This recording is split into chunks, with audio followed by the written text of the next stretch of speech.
ওম পরমাত্মনে নমঃ। শুনছেন চাণক্য শ্লোক, নীতি যুক্তি বাস্তবতা। শ্লোক 55। চলা লক্ষ্যশ্চলা প্রাণাশ্চলে জীবিত মন্দিরে চলাচলে চ সংসারে ধর্ম একঃ নিশ্চল।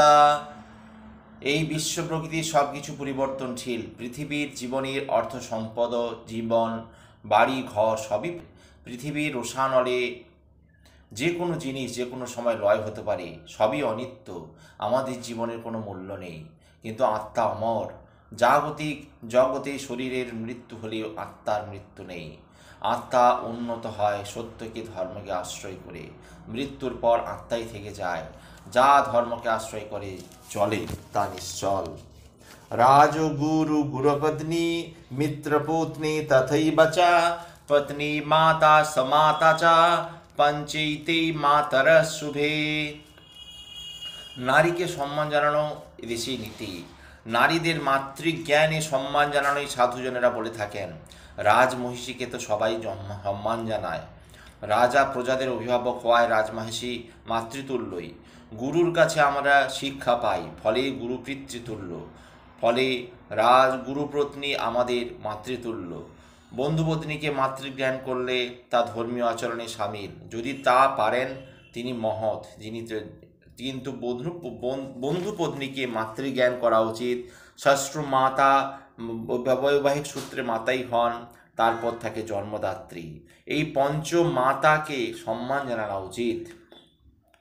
লোকযাত্রা ভয়ং লজ্জা দক্ষিণাং ত্যাগশীলতা পঞ্চযাত্রণ বিদ্যা ন কুর্যাত্রত্ব সঙ্গীতম।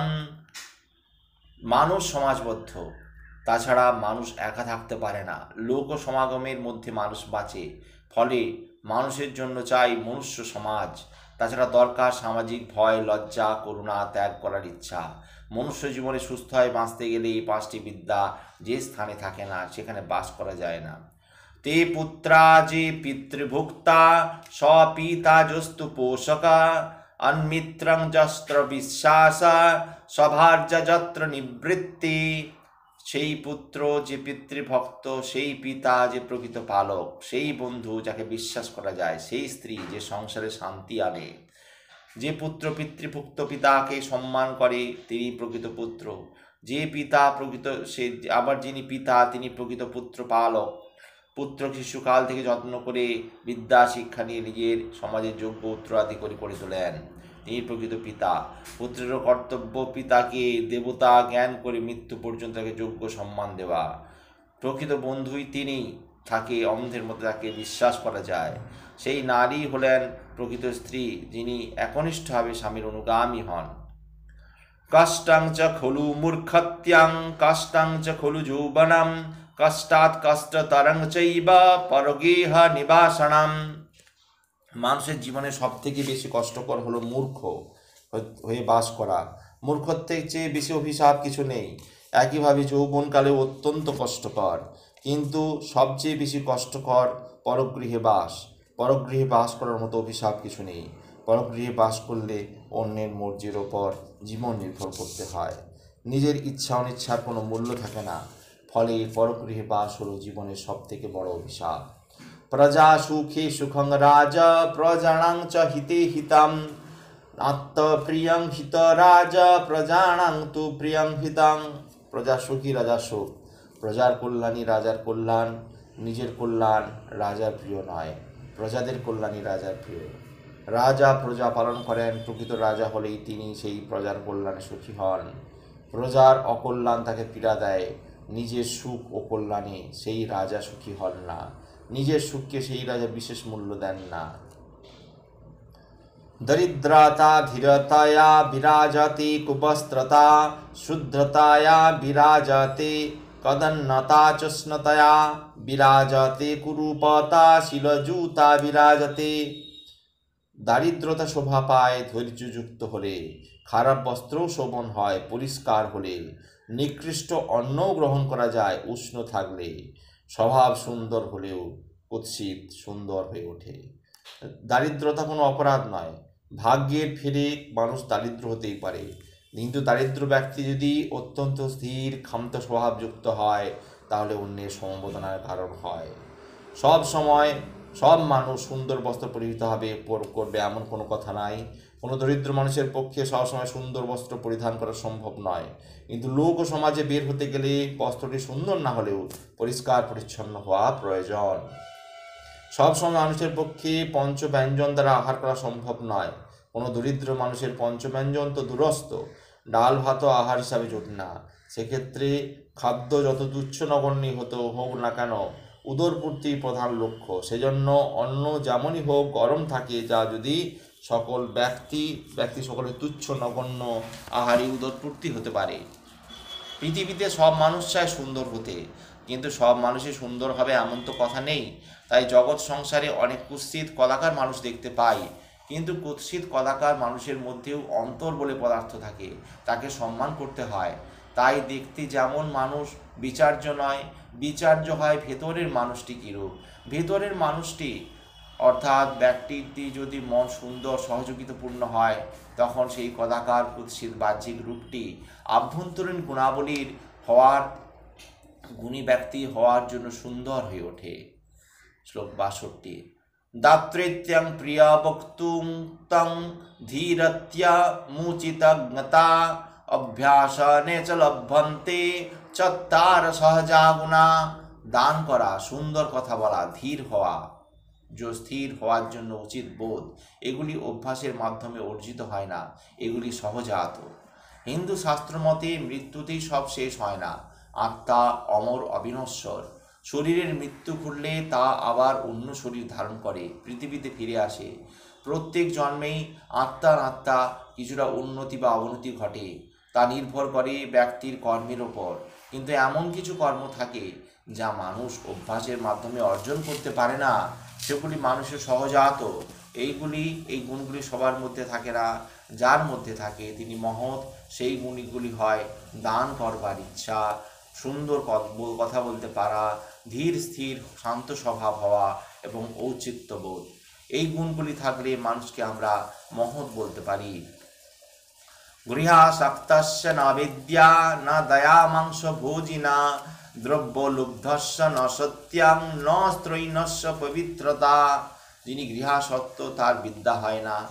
মাংসভোজী মানুষ কখনো দয়ালু হয় না। লোভীর সত্যনিষ্ঠ হয় না। স্ত্রৈণ ব্যক্তির পবিত্রতা থাকে না। বিদ্যা শিক্ষা নিতে হলে গুরুগৃহে বাস করতে হয়, তাতে উত্তম শিক্ষা অর্জন করা যায়। কিন্তু কেউ যদি নিজ গৃহ ছাড়া অন্য কোনো স্থানে থাকতে চায় না বা পারে না, কখনো বিদ্যা শিক্ষা হয় না।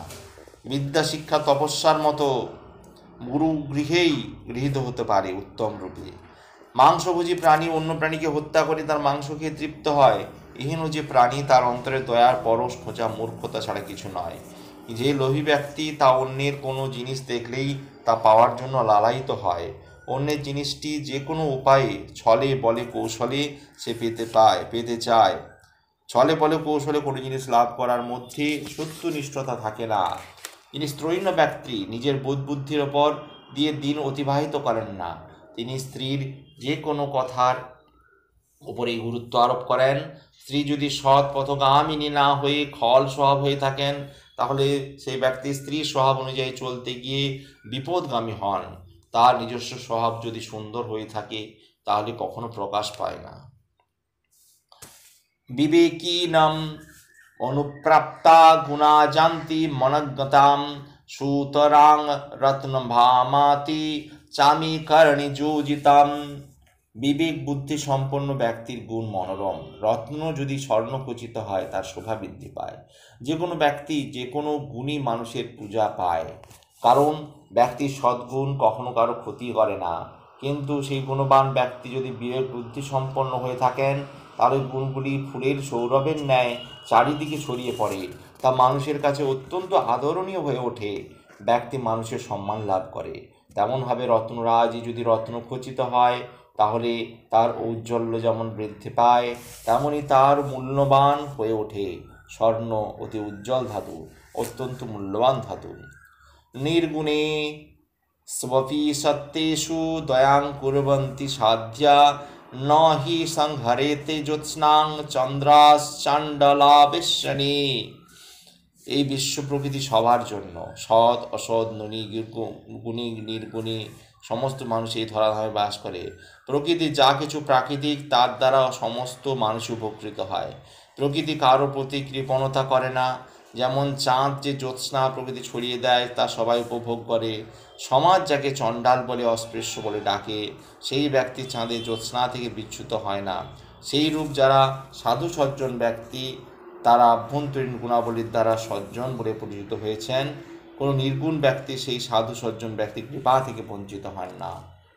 ধনানি জীবিতস্নৈবা পরার্থে প্রাজ্ঞ উৎসৃজেত সন্নিমিতে বরং ত্যাগ বিনাশে নিয়তে সতি। যিনি প্রাজ্ঞ তিনি তার জীবনটাই অন্যের জন্য উৎসর্গ করেন। তার জীবনের যা কাজ তা সবই অন্যের জন্য, নিজের স্বার্থের কথা জন্য তিনি ভেবে কাজ করেন না। ফলে কোনো নিজস্ব সম্পদ যা থাকে তাও পরহিতার্থে দান করেন। কিন্তু ক্ষেত্র যদি এরূপ হয়, নিজের সমস্ত উজাড় করে দিয়েও মৃত্যু ঠেকানো যাবে না, সেক্ষেত্রে মহৎ উদ্দেশ্য ত্যাগ করাই বাঞ্ছনীয়। কারণ মৃত্যুর ওপর কারো হাত নেই। সেই অর্থ সম্পদ অন্য কারো প্রাণ ধারণের কাজে লাগলে তাতে অনেক উপকার লাভ করা যায়।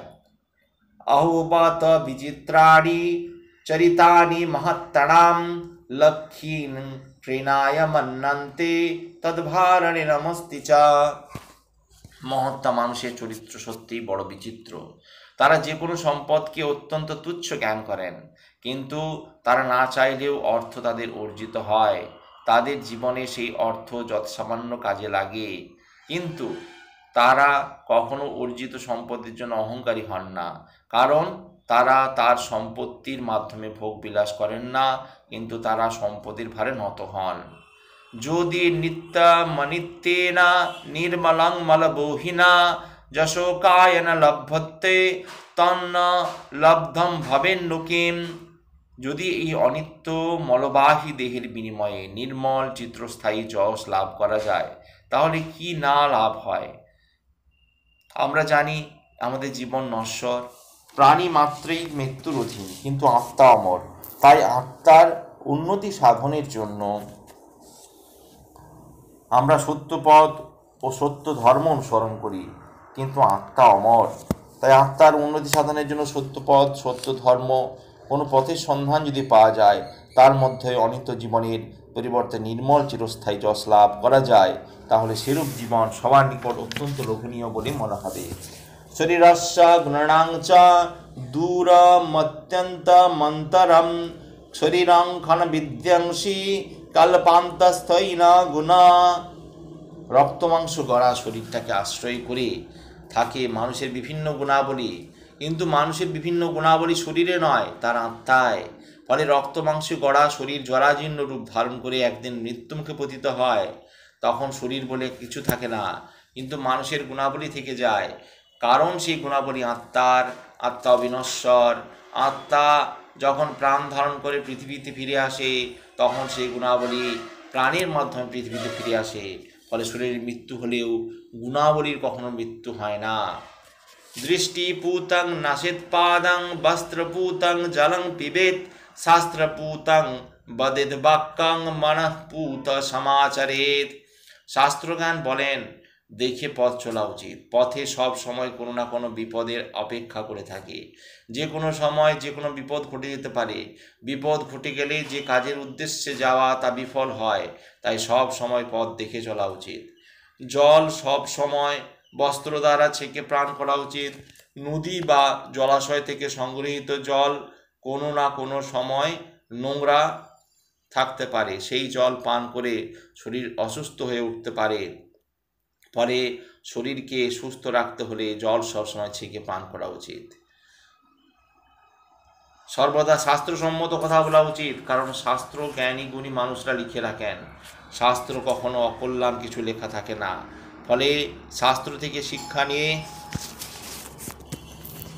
যদি তা প্রয়োগ করা যায়, তাহলে মন যেমন ভালো আচরণ করে সেই ভালো। কোনো মানুষ সাধারণভাবে কোনো ব্যক্তির ক্ষতি চায়, ক্ষতি চিন্তা করে না। ফলে মনের ইচ্ছা অনুযায়ী আচরণ করাই